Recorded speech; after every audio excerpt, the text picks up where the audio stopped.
Of course, I have the challenge of managing to make the slide changer and my notes, because I've had to make notes during this, so you have to bear with me.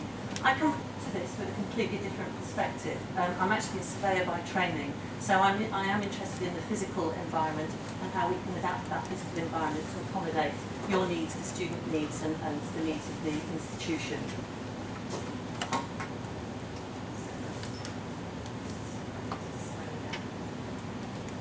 So I wanted to give some thoughts about the space itself. Most of us are used to being involved in institutions that have large and complex facilities, but notwithstanding the fact that they're large and complex, space is still a scarce and expensive resource. So whatever we do with that space, we need to take care, we need to plan, and we need to ensure that we actually get the best out of that space to accommodate our needs. And learning spaces, if you look at the overall activity of the institution, learning spaces actually represents a tiny fraction of the campus itself. And so in terms of our colleagues in the States, it's a small area when they've got a vast area to look after. But actually the learning spaces are so important because that's where the students are actually experiencing the institution. And so some of the drivers, well,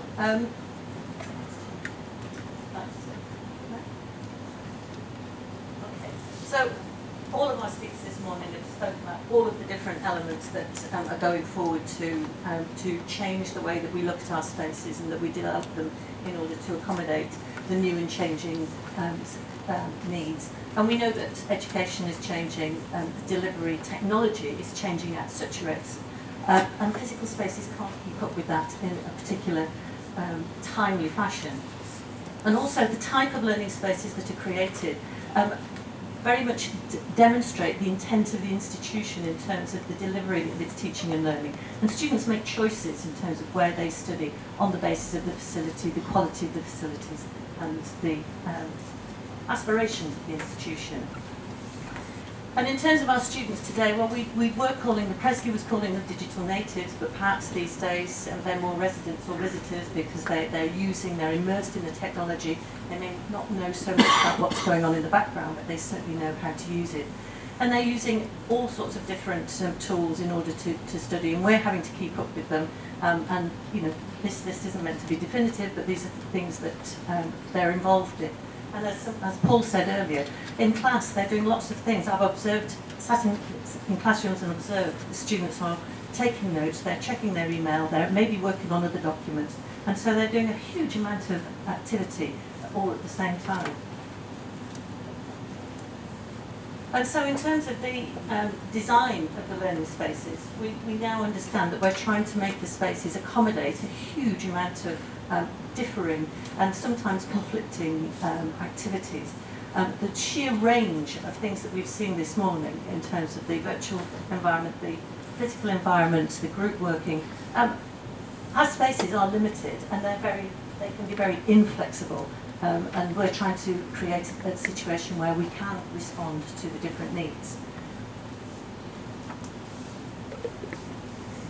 I'll go through this quickly so that I can keep to my 8 minutes.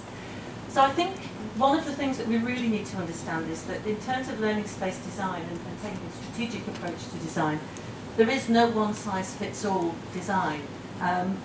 As Nancy pointed out earlier, we need to look at what other institutions are doing and take good examples from them. But we can't just take someone else's design, put it into our institution and expect it to work. We have our own culture, we have our own teaching and learning style, we have our own type of students. And so we need to make sure that any design adapts to our institutional intention. And actually, it's not about creating these new spaces and throwing away the old spaces. What we need is a wider range of learning spaces. The lecture is not dead yet. People have been talking about the demise of the lecture, but we have big lecture spaces that we need to use. And it's an efficient way of delivering core information to large groups. So until we get to the point where we have a critical mass of different spaces to teach our students in, we're going to continue with the lecture. But as Paul has shown with You Reply, there are still ways of making the large lecture an interesting and interactive activity for the students. And also, in terms of the spaces themselves, in terms of the physical space, I tend to talk more about adaptable and agile spaces rather than flexible. Flexibility comes in the furniture, where, has it got wheels, is it easy to move? But actually, in terms of trying to respond to changing needs quickly, we need space that will allow us to change it. And of course, the design feature of this column is one of the points in question in terms of how adaptable is this space for the future. But this is a good example of how to bring an existing space into the modern world and actually create a fantastic environment. So in terms of taking a strategic approach to learning space design, I think we need to think very differently about internal development of space. We want our students to work collaboratively. We need to learn to work collaboratively as well. We can't just simply say to the estates office, here's some space, I want a flexible space, go and create it for me. We actually have to sit around the table with the academics, with the students, with the states, with the people who provide the AV, the people who provide the IT, and we need to work together to ensure that we get the space that best suits our needs. And perhaps, instead of designing spaces that will last 30, 50, 100 years, perhaps we'll take an example from shopping malls. In a shopping mall, a shop can be selling shoes and handbags, for instance, my favourite subject, but close down, and within a fortnight it can reopen as a hairdressing salon, and then maybe it'll close later and reopen as a market, something completely different. And the space, the initial design of the space allows that adaptability, and we perhaps need to start thinking about that.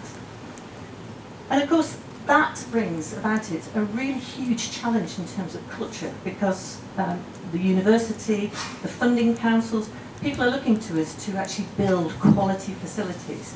But I'm not talking about the external environment. We can still build heritage buildings, but inside, the spaces need to be able to conform to what we need when we need it. But of course that will bring, I'm not giving any answers here, I'm just actually leaving you with the idea that if we think differently about how we develop our internal spaces, then we'll probably be able to be more agile as things change. And so, as I say, I haven't got any answers, but this I thought was quite a nice example of a space to finish on. Fantastic, thank you.